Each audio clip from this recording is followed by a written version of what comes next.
Começou no STF o julgamento dos primeiros réus dos atos antidemocráticos e o Alexandre de Moraes já começou avassalador contra os bolsonaristas e também contra Bolsonaro. Votou para condenar 17 anos o primeiro réu e já deu vários recados, dizendo que os atos antidemocráticos de 8 de janeiro têm vários núcleos políticos e também de financiadores. Isso tira qualquer tipo de ímpeto dos bolsonaristas de protestarem contra o julgamento e até mesmo de Bolsonaro, que já não tem mais força para mobilizar ninguém. E o Moraes, ele começa a preparar o clima para a condenação do Bolsonaro, porque a delação do Mauro Cid vai ser sobre os atos antidemocráticos. Entretanto, o Moraes, dentre outras coisas, votou para condenar o primeiro réu por golpe de Estado, porque pode favorecer o Bolsonaro, você vai entender tudo no vídeo. Mas o que você achou do voto do Moraes? E o que você achou do meu visual sem barba? O Moraes vai pegar o Bolsonaro? Se você curtiu o voto dele para condenar, deixa o seu like e se inscreva no canal. O voto do Alexandre de Moraes, pessoal, ele foi carregado de recados. Recados que devem ter deixado o Bolsonaro de dentadura batendo e chorando lá no hospital porque ele está em pós-operatório. O Moraes, ele foi assim, muito direto no voto dele e falou o seguinte: isso aqui não é o final. E ele falou o seguinte: esses caras que estão sendo julgados aqui, eles são peixes pequenos, nós vamos pegar os graúdos. Porque em paralelo ao que está acontecendo aqui, nós temos outros núcleos de investigação. Quais núcleos? Núcleos políticos e também núcleos de financiadores. Corroborando com a tese do Ministério Público para prender o Bolsonaro. Existência de uma grande organização criminosa dentro do Palácio do Planalto para atacar as instituições republicanas com o Bolsonaro sendo o mandante. Tudo vai ser construído para justamente essa condenação do Bolsonaro. E quando o Moraes fala que existem outros núcleos, principalmente núcleos políticos, ele tira completamente o ímpeto de parlamentares bolsonaristas de protestarem e falarem que os bolsonaristas manifestantes estão sendo condenados de um modo injusto porque eles mesmos, deputados bolsonaristas e parlamentares, podem estar sendo investigados.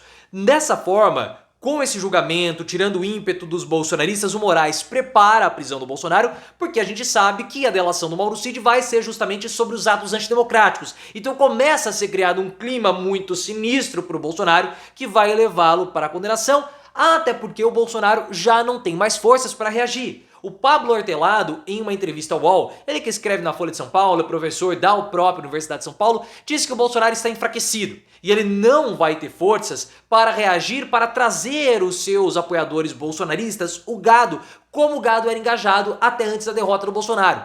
O Josias de Souza também percebeu um abatimento do Bolsonaro. Bolsonaro está abatido igual depois da derrota para o Lula. E além desses pontos, o próprio discurso do Bolsonaro não é um discurso que cola mais com os manifestantes bolsonaristas. Não é mais aquele discurso do vingador moral que os bolsonaristas querem ouvir, do antissistema. O PL não quer que o Bolsonaro faça esse discurso. E o próprio bolsonarismo evoluiu para um tom messiânico adotado por Michele, que o PL também não quer que seja utilizado. Então, são discursos que não tocam mais o manifestante bolsonarista. E o Bolsonaro não vai ter força para sair desse abismo. Até porque, quando o Bolsonaro presta depoimento à Polícia Federal, ninguém vai manifestar em favor do Bolsonaro, o que é muito estranho. E aí, o voto do Alexandre de Moraes foi um voto, assim, avassalador contra o primeiro réu. O Alexandre de Moraes abriu a sessão e votou pela condenação. Foi o primeiro voto, tá? Nós temos ainda os outros ministros para votarem. Talvez quando você estiver vendo esse vídeo, outros ministros já votaram, coloque aqui nos comentários. Mas até o momento da gravação desse vídeo, só aproximadamente quase 7 horas da noite, somente o Alexandre de Moraes votou. Ele votou para condenar em 17 anos o primeiro réu. Ele possivelmente vai ser seguido pelos demais ministros com votos semelhantes. Pode ser que mude alguma coisinha ou outra, mas é muito possível que todos votem pela condenação, até os bolsonaristas. Porque o STF foi o prédio dos três poderes mais atacado no dia 8 de janeiro. Mais do que a Câmara e mais até, ou mais do que o Congresso e mais até do que o Palácio do Planalto. Porque os bolsonaristas, eles detestam o STF, principalmente o Alexandre de Moraes. Porque o Moraes é aquele que coloca em risco a existência dos bolsonaristas. Porque ele tira as redes sociais, ele bloqueia perfis e o principal mote do bolsonarismo é a liberdade de expressão, pelo menos era até um certo tempo. E o Moraes atentava, entre aspas, na mente dos bolsonaristas contra a liberdade de expressão dos bolsonaristas, por isso que eles detestam o Alexandre de Moraes. Só que o voto do Moraes, ele foi assim, quase 100% irretocável. Tem um ponto do voto do Moraes que eu vejo como sendo um ponto temerário. Porque o Moraes, ele tem usado bons argumentos, crime de multidão, ataque ao patrimônio público, várias coisas que estão corretos, ou que estão corretas. Porque foi um ato de vandalismo. Entretanto, quando o Moraes opta por condenar por tentativa de golpe de Estado, ele pode deslizar e dar uma margem de atuação da defesa do Bolsonaro pelo seguinte: eu não gosto, e vocês sempre souberam dessa minha posição, de classificar os vândalos bolsonaristas, os criminosos, como sendo golpistas. Porque isso dá uma caracterização política que eu acho muito temerária. Porque se você vai dar um golpe de Estado, você precisa estar a mando de alguém, certo? É muito difícil você acreditar que aquele bando bolsonarista fosse conseguir dar um golpe de Estado. Ah, porque eles queriam a intervenção militar. Na cabeça deles pode até ser. Mas eles tinham combinado isso com alguém? Ah, nós vamos invadir aqui o Palácio do Planalto. E daí?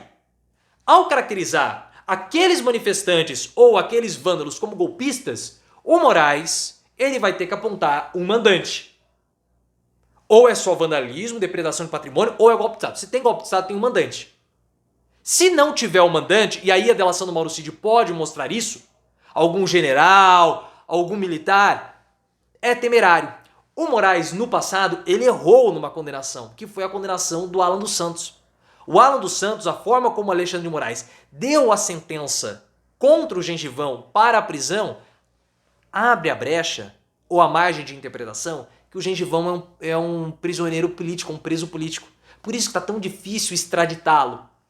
Até porque também o Flávio Dino não tem muito empenho com relação a isso. Mas fica difícil porque abre essa margem para a interpretação. Esse é o problema. E eu vejo que existe essa situação de caracterizá-los como eu posso dizer, como golpistas. A não ser que a delação do Mauro Cid, de fato, aponte para coisas que nós não sabemos até o momento. Porque a delação do Cid, ao que tudo indica, ao que está sendo desenhado, vai delatar a respeito dos atos antidemocráticos 8 de janeiro, e não sobre joias e nem sobre certificado de vacinação. Essas são informações da Bela Megali e também da Mônica Bergamo. Bela Megali do Globo, Mônica Bergamo da Folha de São Paulo. Os militares já dão como certo que militares do governo Bolsonaro da reserva serão citados.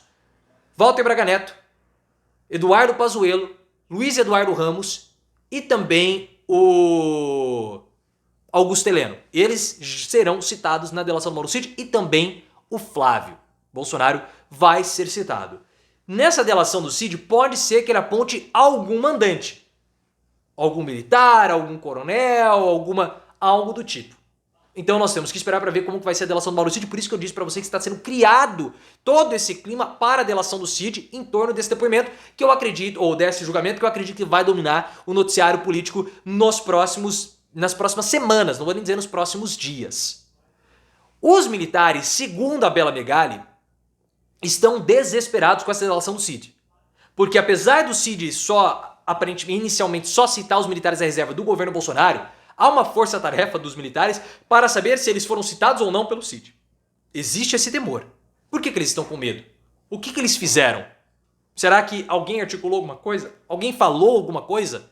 Há algum indício sobre uma articulação dos militares? O próprio Alexandre de Moraes falou que o exército não embarcou nisso, mas será que lideranças isoladas embarcaram? É uma coisa que precisa ser vista. Além da delação do Cid, há um receio com a quebra de sigilo telemático do Walter Braga Neto. Walter Braga Neto, que foi ministro do governo Bolsonaro, vai ser delatado pelo Mauro Cid, foi vice-candidato na chapa do Bolsonaro, está sendo investigado naquela operação que está investigando a intervenção federal do Rio de Janeiro. O celular dele foi apreendido e teve quebra de sigilo. Ou houve quebra de sigilo, não sei se o celular foi apreendido, se não foi apreendido, houve quebra de sigilo, então pode aparecer alguma coisa ali. Por que eu falo que essa ação de chamar os manifestantes bolsonaristas de golpistas é temerária? Porque o Bolsonaro, ele quer isso. O Bolsonaro, ele fala, eu não joguei fora da Constituição, eu não tentei dar um golpe de Estado. E de fato, as ações do Bolsonaro, elas são criminosas por atacar as instituições. As ações de Bolsonaro foram ações antirrepublicanas. E isso precisa ficar muito claro. Porque quando o Bolsonaro tenta vender joias, quando o Bolsonaro falsifica certificado de vacinação e possui toda uma organização, toda uma estrutura por trás para dar guarida e auxiliá-lo nessas situações, não é um ataque à democracia. Não é uma tentativa de dar golpe de Estado, mas é um ataque à República, é um ataque às instituições. Por isso que tem que ficar muito claro. O Bolsonaro ele quer distorcer a condenação dele para falar que ele está sendo condenado por golpe de Estado, o que favorece o discurso dele de perseguido. E quem precisa tomar muito cuidado também é o Flávio Dino. O Flávio Dino voltou a falar da delação do Mauro Cid. Ele adora esse assunto. O Dino precisa ficar em silêncio. O Dino já deu uma escorregada na questão do Tribunal de Haia, teve que se explicar. A gente sabe que quando o político tem que se explicar, é problema. Nunca dá certo. Então ele tem que ficar quieto, não tem que falar sobre Cid, não tem que falar sobre delação, não tem que falar sobre Bolsonaro, não tem que falar nada. Porque o Dino vai conseguir favorecer, dar argumentos para os bolsonaristas falarem que o Bolsonaro está sendo perseguido. Quanto mais o Dino fala, pior fica.